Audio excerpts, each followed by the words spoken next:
Bravo! Charles has 4 games going on at one time. He's got a game going on with the opponent. Screaming and yelling all the time when he makes a shot. He's got a game going on with the referees. He's got a game going on with the people sitting in the second and third row.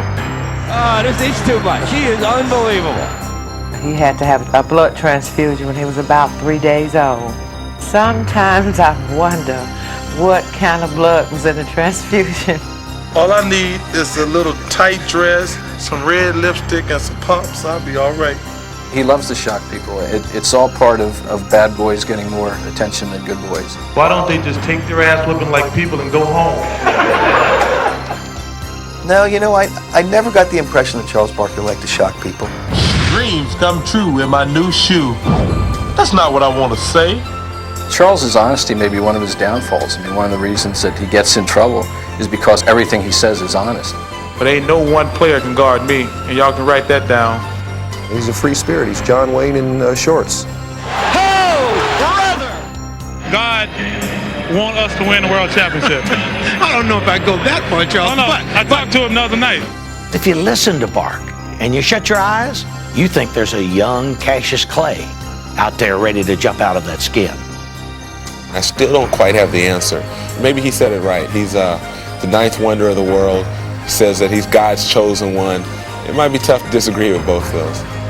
Somebody had to be me. It might as well be me.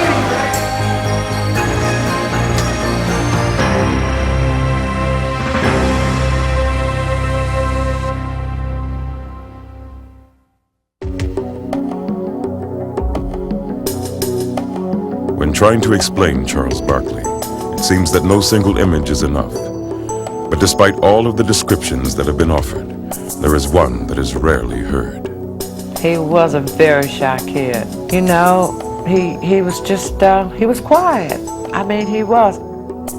Though this may seem hard to believe, growing up in tiny Leeds, Alabama, that's how Charles Barkley was known. He was on the chubby side, and he was just about as chubby, as tall as he was chubby. And kids used to pick at him. Raised by his mother and grandmother, young Charles was not only quiet, but also unusually mature. He was a father to his younger brothers, you know, because he grew up without a father. I would work 2 jobs, and I would get up so early sometime in the morning time to leave home. I wouldn't have time to do anything. But by the time I got home from that second job at night, the house would be clean as a pin. My mother cleaned houses, and my grandmother worked at a meat factory.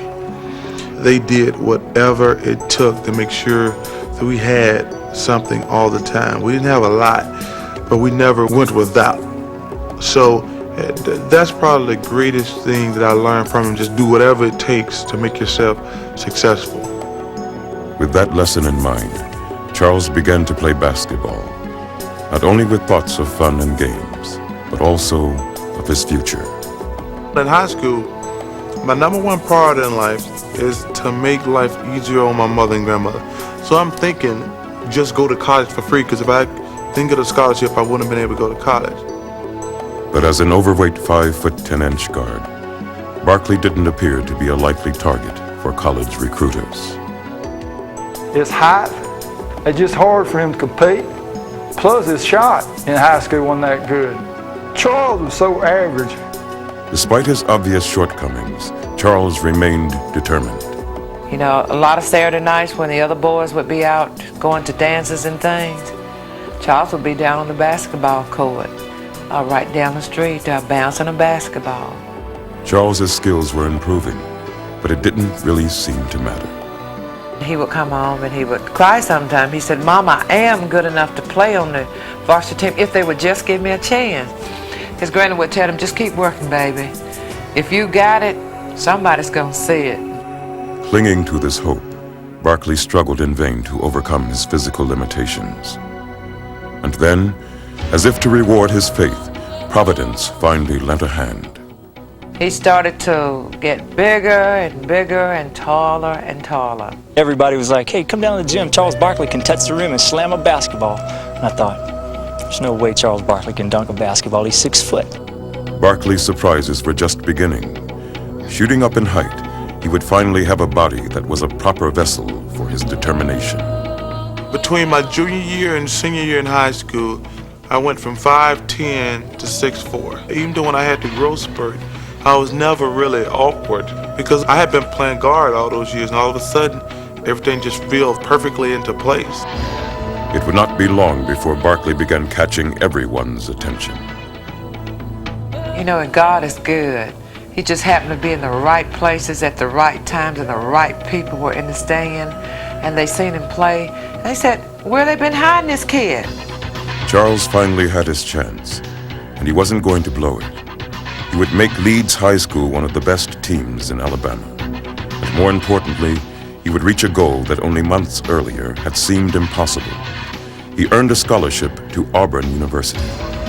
One phase of his life was ending, and another very different one was about to begin.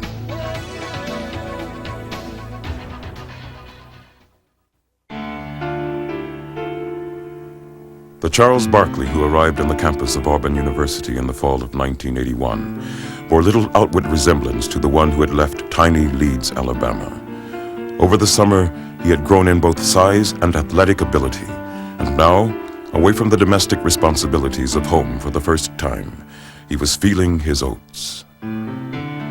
I would not let him break the breakaway rims down. And he would, every time he would dunk, he would break that rim down and look at me like, what are you going to do about this, sonny? And I said, now if you break the rim down one more time, you're out of here. And naturally, he's going to do that. He broke it down, and I ran him out of practice. If Charles was causing a stir on campus, it was nothing compared to the impact he had once he took the court for the Auburn Tigers. Watch Barkley moving underneath now, always in motion. Oh, there goes Barkley. Look out for this one. Here comes Barkley. Are you kidding me? I've never saw anything like that in my life. Are you kidding me? They threw it away. Barkley with a great anticipation. Look at the big guy move. Do you believe it? Barkley. He could do things you couldn't believe. Barkley, my goodness. This is Fetterman inside. Blocked by Barkley. That big guy has turned the game around. No question about it. Won't go. There's Barkley again. He lights up the joint. What a player. He was just overweight and didn't look like he was in condition. But once the ball was thrown up and the game began, it was a scary situation. Man, Barkley just hit the deck, and he drew an offensive foul. They're going to call it on Bowie. Incidental contact with that guy over the speed limit could give you terminal whiplash. He got to like 310 pounds. I mean, the guy was just mammoth. I mean, he was definitely a man-child. It's a race now, but Barkley's back. Watch him go up. It's phenomenal talent. Phenomenal talent. Long lead to Barkley. And he's fouled down low. You're talking about box office and marquee value. Barkley's a PR man's dream. He has charisma. With his gigantic frame and his explosive style, Barkley attracted attention everywhere he went. And the unheralded Auburn basketball program quickly seized this opportunity to gain national exposure. We were getting attention out of the fact that Charles was so heavy. And I think we worked hard to get publicity any way that we could. And that was one way to get it. We were selling fat, we were selling anything. And Charles was a sellable item, he really was. Hello, I'm Charles Barkley of Auburn Tigers. Here are a few of my nicknames. The Bread Truck, the Love Boat, Food World, the Frisco Kid, which is my second favorite, the Wide Loafing League, Town of Fun, the Good Time Blimp. And my favorite is the Round Mound the Rebound. Charles had grown from a shy and responsible kid into a brash media sensation.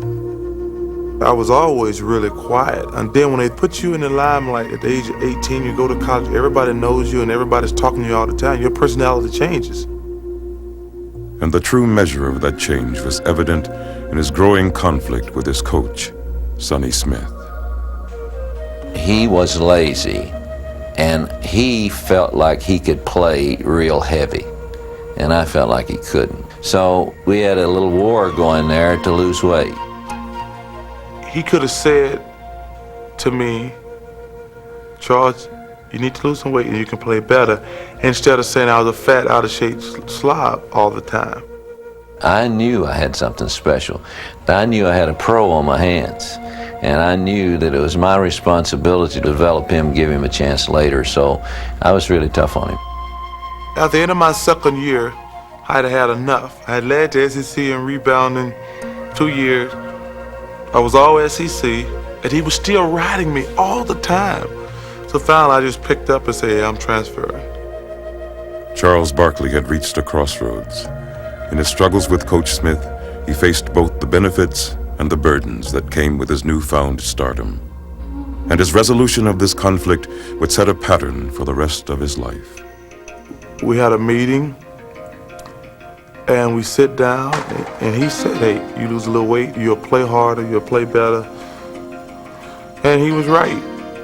And I told him what I expected from him, to treat me like a person.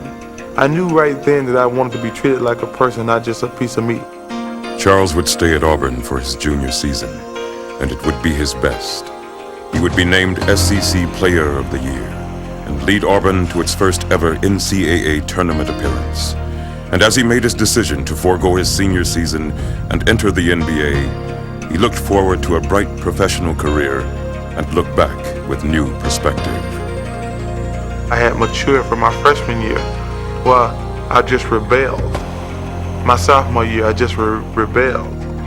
But by the end of my sophomore year, I knew that I wanted more, expected more. I became a person who could speak for themselves. Just grew up from a little kid to a man.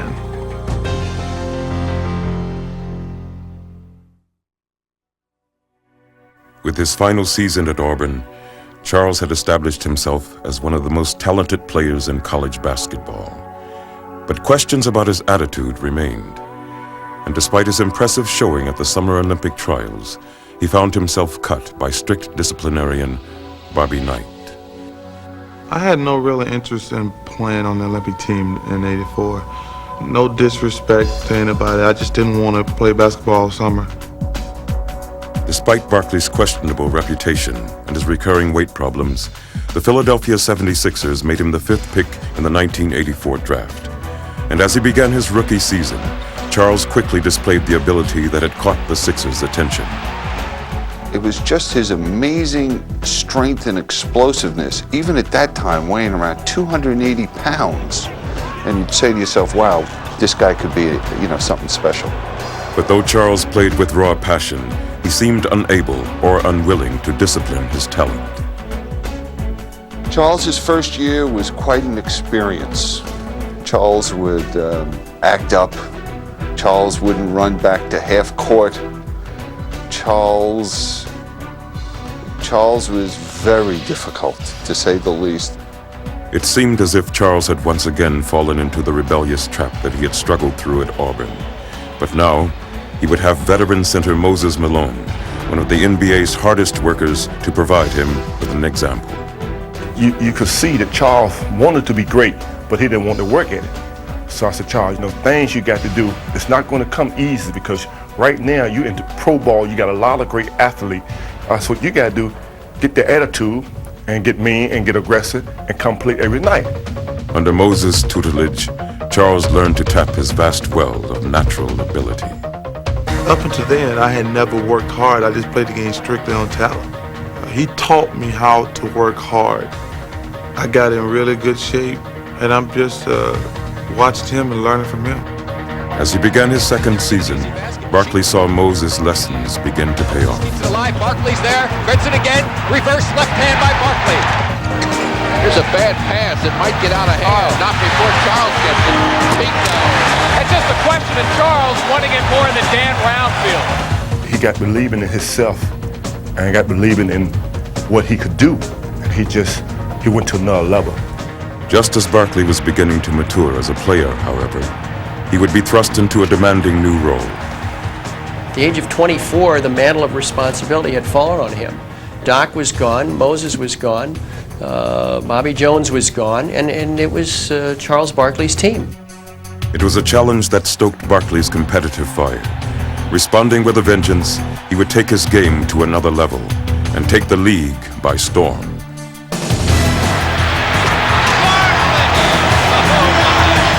Charles just taking over now. Oh, what a pass! Oh, that's the pass of the year. That's the finish. Gotta finish. Oh, what a rejection by Barkley! What a play! What a play! Here comes Charles down the lane. Goodbye. physical. The guy's just relentless. So here's Barkley now, going to go in by himself. Gets the offensive rebound and slams it. I think he intimidates everyone. Barkley, the move, and a foul. He's just unstoppable. Bull taps it once and can't make it. Charles looks like he's just determined to take over this game about as authoritatively as you can. He went. Whoops. The sucker play by Barkley. Does it work? Yes. Oh, brother. Charles was now dominating opponents and doing it in an entirely new way.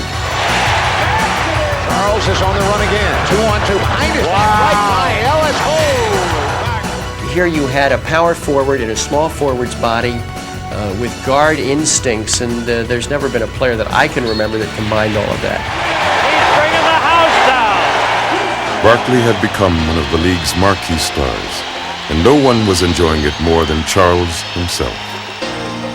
Charles is a fun-loving guy, and a big part of his success, I would say, is fueled by emotion. That's what I'm talking about, the ultimate entertainer. That's what he can do best. He is really a different guy. His elevator doesn't always go to the top. Both on and off the court, Charles was now the center of attention. World's highest paid cat. This is called Yay, Alabama. Go roll to victory. Here, just try your Dixon's football pride, Crimson Tide. Charles at heart is an entertainer. He enjoys being in the limelight. He enjoys being a celebrity. Comegys winds up in the cheerleading section, and Barkley too. He doesn't want to get up. There's an intelligent man. And whether he was playing to fans or reporters, he rarely disappointed. What's the most important thing you have to do next game? Score more points than they do. All you have to do is ask Charles Barkley a question, kickstart him, and he's on his way, and he's honest. Well, we don't have a lot of plays. Only plays we got is get the ball to me somehow. Well, the NBA sent us a rule today that says anytime we foul anybody delivered it too hard, we're going to get ejected from the game, so you're safe. Good. With his no-holds-barred approach to celebrity, Charles had become one of the most distinctive superstars in all of sports and had achieved a level of fame that even he never dreamed of. But with all of his accomplishments, there was still something missing. Since taking over the team's reins, he had been unable to find postseason success. It was a void that had begun to take its toll. Charles cares. Despite all of that outward bravado and all the charisma that flows out of Charles, within is an intense athlete who cares, who has pride, who wants to be successful. And as the 1990 season began, it was clear that Charles was more determined than ever to bring playoff glory to Philadelphia. He wanted the game on his shoulders. He unlike some other players that that aren't comfortable with the chips on the line and the gun staring at them. I mean, he thrives on that. 7 seconds left. Charles is going to drive from there. Little 18-footer. Go! What a play by Barkley. There were games when he needed to stop people and play good defense. He did. Dominique Wilkins to the other end. Spin move, scoop shot, offensive foul. Philadelphia has the lead on the ball with 3 seconds left. But as important as his personal heroics was his ability to instill the team with his own spirit. His desire to win made me get it, and then we started having a lot of fun winning, and then in turn winning, you act like a kid, you have a good time. Did he finish that baby or what? And Charles just in ecstasy. Barkley, 1, 2, 3, triple bogey. And the foot stomp. When you're winning. Yes, sir. Feeding off Barkley, the Sixers ran roughshod over the league and enjoyed doing it. Piling up 53 wins and capturing the team's first Atlantic Division title in 7 years, they surged through the season on an emotional high. Sixers will set up for the final shot. AC Green and Charles Barkley. Charles with room. Griffin, score it, and a foul. And as they entered the postseason, Barkley's sights were set on nothing less than a march to the finals.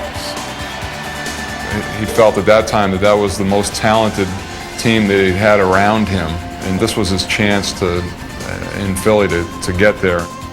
In the first round, the Sixers began their playoff quest in style. 3-on-2. as Barkley led them past the talented Cleveland Cavaliers. Here goes Charles. Great play. That'll do it. This team is too good to worry about one series. We're going to Chicago feeling like we can win. Confidently heading into the second round, Barkley and the Sixers looked forward to facing another up-and-coming young team. A victory against Michael Jordan's Chicago Bulls seemed like it would be the perfect stepping stone to establishing the Sixers' supremacy in the East. But it was not to be. Ambushed by a Chicago team that seemed suddenly to be coming into its own, the Sixers would manage to win only a single game. Takes it all the way to the rack. Barkley's high hopes had been dashed, and Charles himself was left all but broken-hearted. I'm disappointed and frustrated right now. I mean, I can't even put it into words how bad I feel right now. I mean, it's that bad. You know, most of the people out there, they don't understand. They think it's just a game you play. This is your job, and you really care about winning and losing. Chicago would go on to win a championship the very next year, but Philadelphia would never recover. Injuries and ill-fated trades would disband the group of players that had achieved such special chemistry, and Barkley could only watch in frustration. You know, we were only a player or so away from really being able to challenge the whole thing, and before that could happen, that team was dismantled, and I think that really bothered him. Barkley's emotional slide was just beginning. The Sixers began to lose with regularity, and Charles's playoff dreams seemed further away than ever.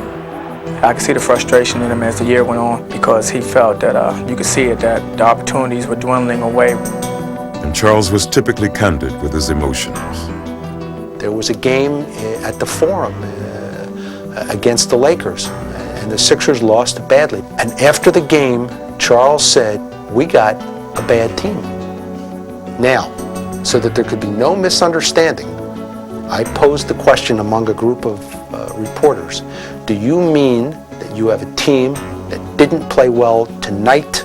And he looked us all in the eye and said, no man, we got a bad team. Charles's honesty, which had always seemed so engaging, now was working against him. You know, when you're losing and when you're as abrupt and as abrasive as Charles, that gives people a reason to get on you even more and to start to dislike you. As bad as things were, they would only get worse. Frustrated fans looked to Barkley for answers, and unable to provide one, he could only echo their anguish. Charles is frustrated. He's upset because his players are not giving him the ball. His plight would hit bottom in New Jersey. Angered by heckling fans, he would spit into the crowd and unwittingly hit a little girl. That was a bad time for me. I mean, I ain't lying. I didn't think I was going to make it. I didn't think I was going to make it then. I will truthfully admit that. I thought I was going to go crazy because everybody in the world was against me then, and rightfully so.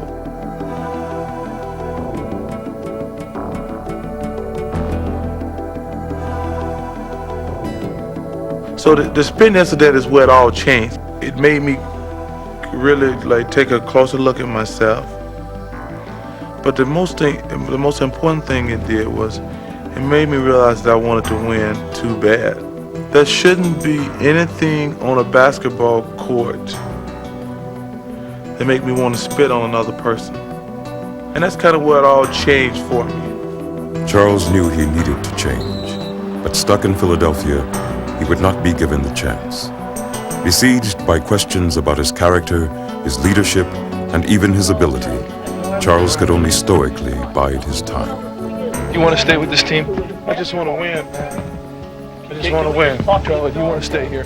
Finally, after a year and a half of waiting, he would be given the opportunity that he craved. Charles Barkley, he has talked long and hard and loud about his hunger for an NBA title. He was traded to the Phoenix Suns with a 3-for-1 deal. The trade, Charles? Charles now faced the defining test of his career. The Suns offered him what he wanted most, a second chance. But he knew also that if he failed, it would probably be his last.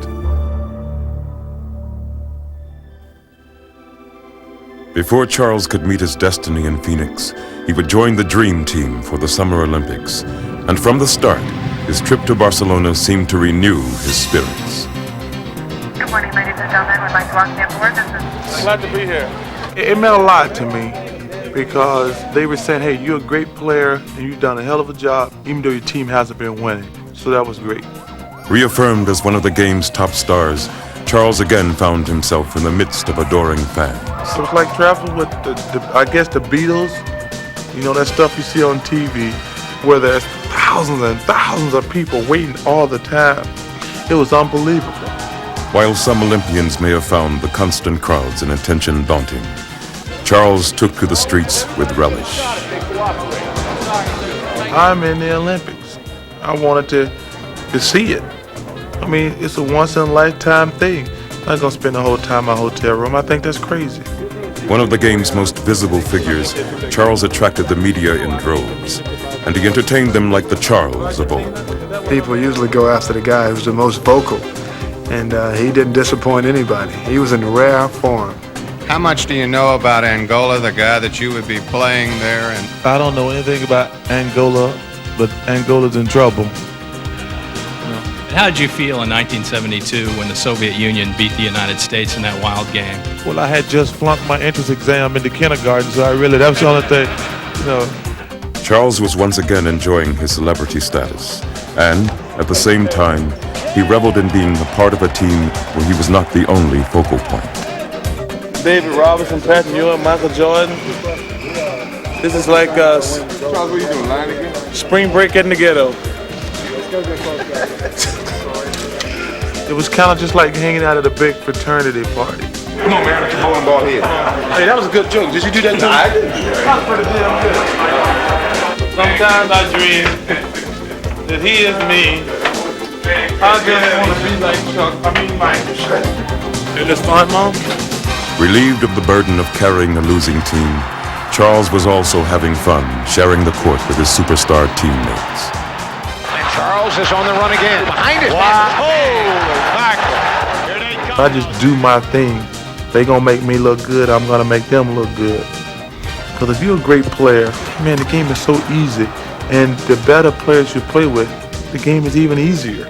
Charles, these guys were so nice and friendly, and they were patting each other on the back, commending you all. Is it hard to beat by 40 points? But is it hard for you nice to turn? Nice guys finish last.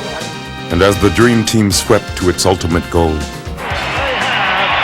expected, won the goal here in Barcelona. Charles could just relax and enjoy it. I think there was never really any doubt we were going to win the gold medals. We took the gold medal for granted, but the whole Olympic experience was just fun for me. Though Charles's triumphant Olympic performance had served notice that he retained his distinctive flair, he arrived in Phoenix facing heavy scrutiny. The Suns hoped that Charles would transform them from a perennially good team to a championship contender. But the questions that had arisen in Philadelphia had them nervously wondering whether he could handle the challenge. I remember when we made that trade, people were skeptical about that. They said, well, a conservative community like Phoenix, how are they going to accept Charles Barkley? We're like everybody else. We knew what you read in the paper or what you hear. And I think everybody was a little, anticipating maybe the worst. Though the pressure on Charles could hardly have been greater, he faced it without ever letting it affect him. When I first came to Phoenix, I'm going to be myself. I don't really worry too much about what other people think. From the first day of training camp, he challenged his teammates. I remember one of the first things he did in a practice was he just hammered Cedric Ceballos. He wanted to see how everyone was going to react to that. I just thought that was unnecessary, uncalled for. I let him know, and we got into a little verbal battle out there on the court. His reason for doing it was basically trying to see who was going to speak up and who would go to war and who would support their teammates. I think everybody started to see that, there's only 12 of us. We need to have all 12 going in the same direction and going towards the same goal. And he brought the team a lot closer by doing that. With his new teammates now firmly behind him, Barkley was ready to take Phoenix into the 1993 season. Gets it out front to Howard and stolen by Barkley. Here comes Sir Charles. Whammo! Blocked from behind by Barkley. My, oh my, where did he come from? Barkley, nice spin move. Oh, you talk about power. As he had in Philadelphia, Barkley would now put his personal imprint on his team. If you're getting a loose ball and you're close, he'll tell you, get the hell out of the way, this is my ball. A three for Marley that won't fall. Tipped in the air, there's Barkley. If the ball is up for grabs and Barkley is anywhere near it, it's Charles. He absolutely thinks he's the best player on the floor and that he knows more than the referees and you know, nobody should stop him. Here he comes again, and here comes Charles. Don't get in his way. He brought that role of being Mr. Big Tough Guy all the time, making sure that everybody knew that, you know, when the Suns are coming to town, it's a possibility of you getting blown out, getting your butt kicked or whatever. I mean, everybody's starting to put their shoulders up higher, their heads high, and walking with that arrogance. The Barkley-led Suns would take the NBA by storm as Charles continued to surprise his teammates. Beautiful pass. Barkley spotted Barkley. I really knew he was a great player, but I didn't know he was the all-around player that he is. Barkley, and look out, here comes Phoenix. Oh, look at that pass. Oh, my goodness. I didn't realize he could shoot the ball from three-point range. McGill bounced to Charles, 4-3, got it. Beautiful shot, Charles. I didn't know he was a good shot blocker. Blocked by Barkley. Oh, what a block. I mean, he's won probably 3 or 4 games just by blocking shots at the end of the game. 8 seconds to play. Here's the drive by Smith. It's blocked by Barkley. Saved by Marley, and he's fouled with 3 seconds to go. Barkley made the block. Barkley made the block. Oh, brother. 3 seconds left in the game. It was just an unbelievable feeling to be on a good team with good guys, and it's just fun when you win. It's that simple. Barkley was once again lighting up arenas with his unabashed love of the game, and the skepticism that had greeted him in Phoenix now turned to celebration.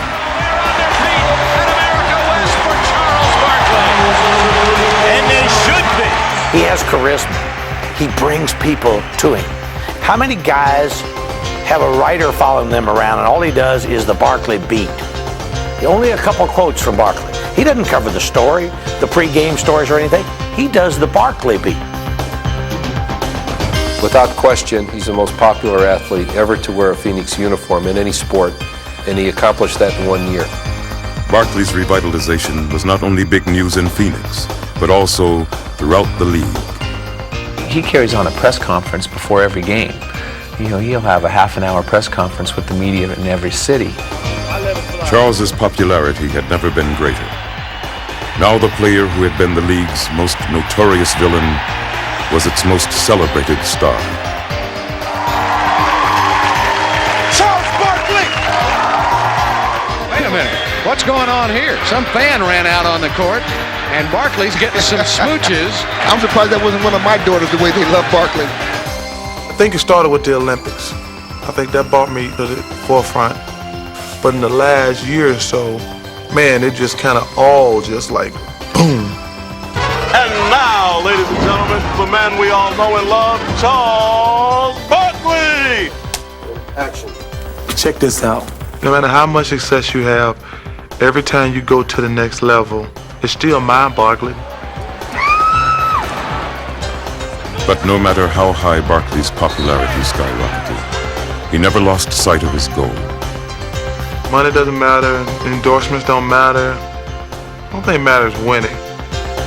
And win is what he would do. He would lead the Suns to the most victories in franchise history and garner for himself the game's highest individual honor. You led your team in assists, you led them in rebounds, you led them in points, and you led them to the best record in the NBA. The fans here and around America join me in congratulating you, Charles Barkley, the 1992-93 National Basketball Association Most Valuable Player. Congratulations. Charles had completed his remarkable resurrection with a flourish. Charles's teammates now are bowing down to him. But it was clear that Charles's most important test lay ahead of him. That had been obvious from his first day in Phoenix. When Charles came in, and I showed him the arena, the new arena here, I said, Charles, you see this beautiful, magnificent building? It was all built without your services. I took him into the arena. See all these seats? They will be full. And I want you to know something, Charles. You didn't put one person in the seats. Every seat was sold out before you ever got here. Now, look up there. What don't we have? Championship flag. That's what we want from Charles Barkley. If you don't bring that championship to us, then don't be telling us what you did for us. The court pass to Worthy. He might score it himself. Slam dunk. But as the playoffs began, it looked as if Charles's inspirational season was going to end embarrassingly short of expectations. And the Los Angeles Lakers go home one victory away from knocking out the winningest team in the NBA. Oh my. We're down 0-2, and I know the next question is, are you guys dead? No, we're going to win the series. We're going to win one Tuesday, and the next game's Thursday. We'll win there, then we'll come back and we'll win the series on Sunday. And everybody will say what a great series it was. Westfall had made the guarantee, and now Charles would shoulder the burden of making good on it. Hey, sir, let's put it together, guys. Let's win. We got to win tonight. That's simple. Let's show up. So you're always nervous, but it's not a nervous scared. It's nervous like, what can I do now? What he would do was to lead one of the most dramatic comebacks in playoff history, as he simply refused to let the Suns be defeated. They're fighting for their life, led by Charles Barkley. Charles makes everybody's job so much easier because he takes such a burden on himself. He's the superstar of the team. He is willing to take that responsibility for wins and losses. Leading the Suns to 2 straight victories in Los Angeles, Charles returned to Phoenix ready to fulfill Westfall's prophecy. And though the Lakers put up a bitter struggle, Charles finished them off with a relentless determination. In overtime, Phoenix advances. Barkley's next challenge came in the person of San Antonio superstar David Robinson. The baseline gets in underneath. A lot of traffic, though. He's going to lose the ball. Dives for it. Finally picks it up. Here's his fadeaway. Got it. He wouldn't give up on it. With Barkley and Robinson battling to a standstill, the series remained deadlocked through 4 games. But it would be in the 5th game that Barkley would face the Spurs' stiffest challenge. In Game 5, I probably played my best game of my life. We were down the whole game, and I scored 20 points in the 4th quarter, and it was just unbelievable. Barkley now comes in underneath. Reverse layup won't go. He battles for the rebound, follows and scores. Robinson, he tries to jam it, and it's blocked by Barkley. The defensive gem of the night. Here he comes, there he goes. Those are the big plays the Suns need. Ainge on the drive. He'll follow. No! Barkley's there. He'll put it up. Oh, what a shot! Oh, my goodness! He has been a terror here in the 4th quarter. What a game! Some credit. Nothing personal. I don't mean to brag, but can't no one person stop me. But don't take that personal. Game 6 would again turn on Barkley's personal battle, as the Suns again looked to him for last-second heroics. It's time to go to work with Chuck. KJ will be up. We got 3-point shooters spotted. Bring Chuck right to the ball. Chuck, you go to work. Now, I got the best. He wants the ball. Charles wants the ball in every pressure situation there is. Robinson on Barkley. It's his game to win. Barkley, 20-footer, yes, with 1.8 seconds. Charles Barkley. I'll take any shot, anytime, anywhere. Somebody got to be the hero. Might as well be me. In the conference finals, the Seattle Supersonics strategy was a simple one. Stop Barkley, and you stop the Suns. Barkley takes it inside, keeps coming, goes to the hoop. He's knocked down. No whistle, no harm, no foul. Double and triple teaming him, Seattle worked to frustrate Charles. But his fiery determination was undimmed. Shoot it, he goes in, knocked down, Barkley follows and scores. Well, the Suns just didn't give up on it. I mean, he might fail, but he's not going to fail because he's not giving it a shot. Charging over and around Seattle's swarm of defenders, Barkley carried Phoenix to a 3-2 lead, and within 1 victory of his first finals. I remember last year we were playing Seattle in In the 6th game, he put on his jaw, I think the patent tape, had us listening to that. He goes out there and he doesn't have a good game. Doesn't play. He plays hard, but he was playing hard and he was hurting us, though, as he always said. Barkley blocked by Perkins. Boy, what a scramble. Barkley, fourth attempt, doesn't score. This is one that you can definitely pin on me. Oh, it's a difference in the game. It's not often when a guy who's supposed to win the game for you blows it for you. But you take the good with the bad. I wasn't feeling too good because you never know what's going to happen in a situation. Because someone could have gotten hurt, he says, hey, don't worry about it. He says, don't worry about it. Yep, we gave that game to him. He says, I did anyway. He says, don't worry about it. Barkley again faced the end of his finals quest, and again he would rise to the challenge. At that point, I'm saying to myself, I just got to play the best game of my life, and I'm going to the finals. Frank Johnson comes up with a loose ball. The Suns on the run. Give it to Barkley. Whammo! That's all they needed. Barkley. Wham, bam, slam. Here's the man going to work. Gets a double team. Oh, my. Said, don't get in my 41. Attention, Chicago. He takes it to the iron. And misses it. Gets her rebounds. Barkley. He's everywhere. And that's what happens when you got your game on.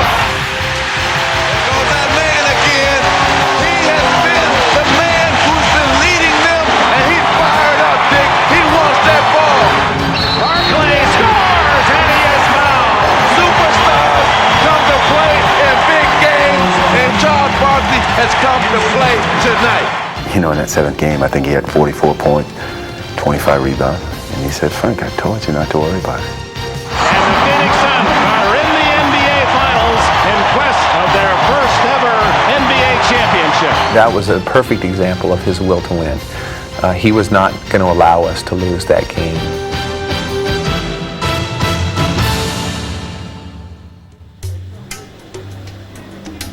Charles's long-awaited trip to the championship series was finally at hand. His journey had been an arduous one, but now at last he would lead his team into battle for basketball's ultimate prize. We are the best team in the world. Let's go, baby. Let's win. Ironically, he would face the Chicago Bulls, the team that had started his spiral in Philadelphia so long ago.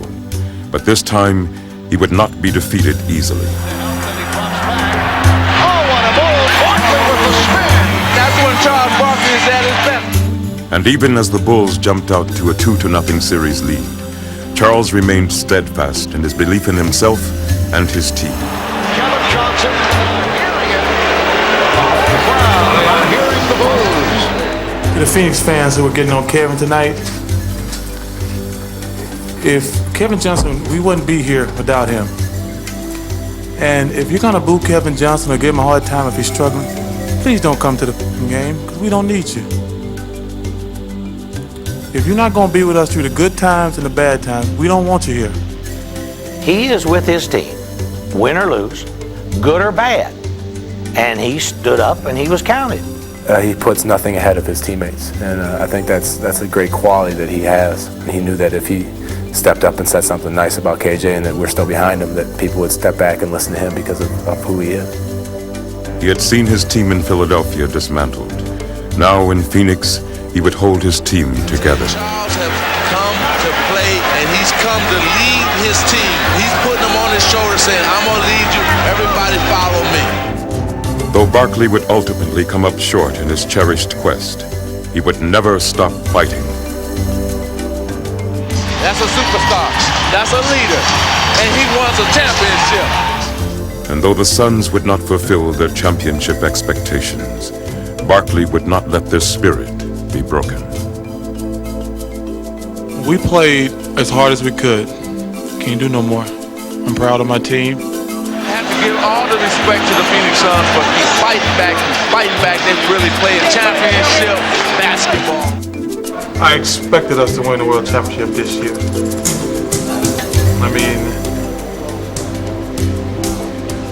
I expected it all the way. I don't really think we came away empty. I think that we gave it all we had. We played as hard as we could, and that's all anybody can ask of you.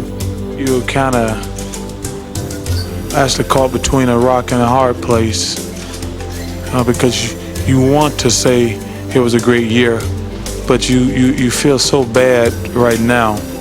In your job and in whatever you do in life, if you can honestly say you did the best you could, I think that's all that matters.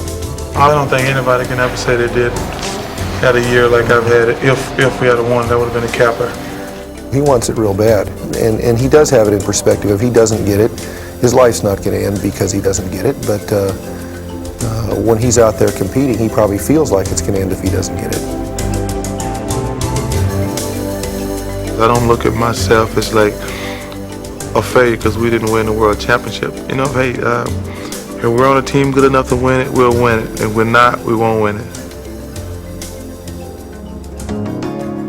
Like the protagonist of many heroic stories, Charles has come full circle. But despite all the changes he has gone through, he still seems to inspire endless attempts to define him. Charles is the epitome of the conservative ideal, of a guy who never asked for anything, who overcomes odds, goes out and competes, doesn't make excuses, doesn't whine. He just has made a success out of himself. Opinions and perceptions change, but Charles is so enduring. I think anybody that knows Charles Barkley, it's very difficult not to like him. He loves life. He loves the game. He's always smiling, even after bad games. He's just a guy that loves sports, loves his job, and makes everyone else's job a lot more fun. Perhaps he is such an intriguing subject because he has never been particularly worried about making himself clear, except, of course, to the one person with whom he has always managed to come to terms with, himself. You know, people think you're trying to be this and that. I mean, where I'm from, if somebody asks you a question, you tell them the truth. I mean, and if I had a chance to do it all over again, maybe I would have just said what they want me to say. But I'm proud of myself because I didn't, because you should be able to be honest. That's it. Simple.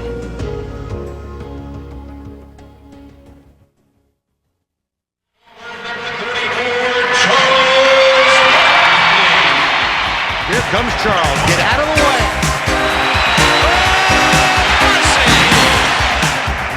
And give it back and send it in. Nice return, Barkley. A flying slam by Barkley. Polishes it off. And I mean a power wham, bam, slam by Sir Charles. Here he goes to Sedale. Back to Charles. He exploded and goes. That was brilliant. Wow, power extraordinaire. Great pass. Quickly, Barkley, what a play. Oh, what a jam. And the play, something special in the air right there. Taking the run live underneath the Barkley. Forget it. Eyes laid up. Whoa, I'm going to the hole. See you later, kaboom. Yembelic's trying to break. Sixers got back in. The dagger rejected by Barkley.